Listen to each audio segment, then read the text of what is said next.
All right, here with Peninsula Catholic head basketball coach Trevor Dorsey after his squad wins the Robert Jones Green Gold Team Camp for the second consecutive year, 5-0 as they win it 63-60 over a very good Lake Taylor squad on Stylz Gardner's game winner, buzzer beater, if you will, coach. Step back three. I didn't see it from where I was sitting at, but he didn't miss but one shot out of 12 the whole game. He's pretty good. I mean, and that's him. This is his fourth year. He's earned this. He came to the huddle when I called timeout, and he said, just give me the ball, and I asked him what set he wanted.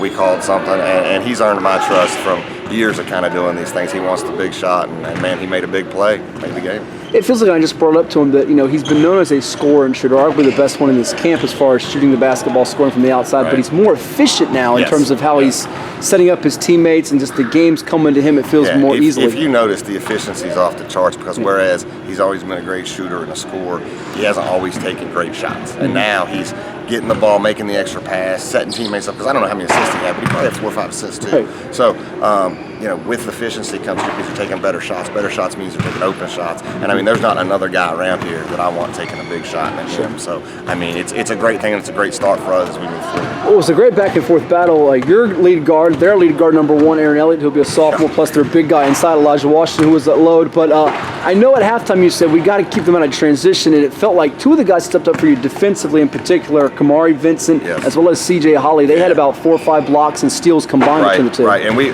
don't have much size yet, so those two are really taking it upon themselves to really play defensively hard-nosed. I typically put them on the other team's a couple good scores, but in this game you had the Elijah, the football player that's so big and active, and then the other kid. And I mean, you know, I'm gonna tell you this: you're not gonna want to play Lake Taylor this season. You're not gonna want to play him in 2 seasons. Number 3, the point guard, is really, really good. Number 1 is really good. Both the bigs are legit. They're really good, and this is the kind of test. That's why we come here. We want this kind of test because you're not going to find teams that spread 5 shooters out on the floor or 4 shooters and a big, and it's a problem.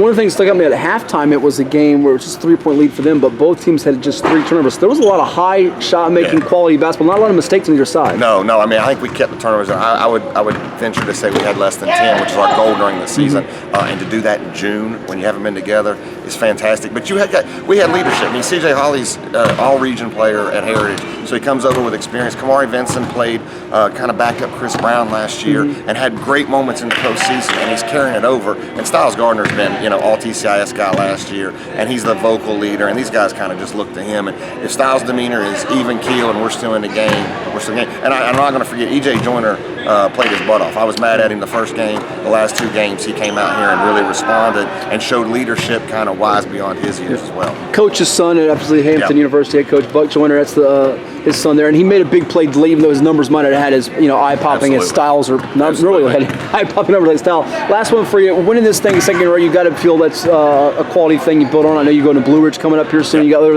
events throughout the summer, but tell me what you'll use this for as you move forward and get closer to the season. Yeah, the big thing is, especially at a private school, we don't always have kids that have played together 4 or 5 years. So as a group, maybe some new guys in, it really gets them really just together for 3 straight days. Playing basketball is great, but really hanging out together, being together all day. We leave for Marshall University's team camp on Thursday. We're going to spend all weekend together there. And we're just building steps. You know, listen, they don't give me trophies out for last year. We were 27-0 in the offseason. We still lost the quarterfinal state tournament. So it's great to win and all those things, but we're trying to take those steps, kind of get the cohesiveness together, and really we've got big goals. I mean, you know, we've got state championship dreams, and I really think, you know, people say you got a great team last year. This team can be better, okay, and that's where we are.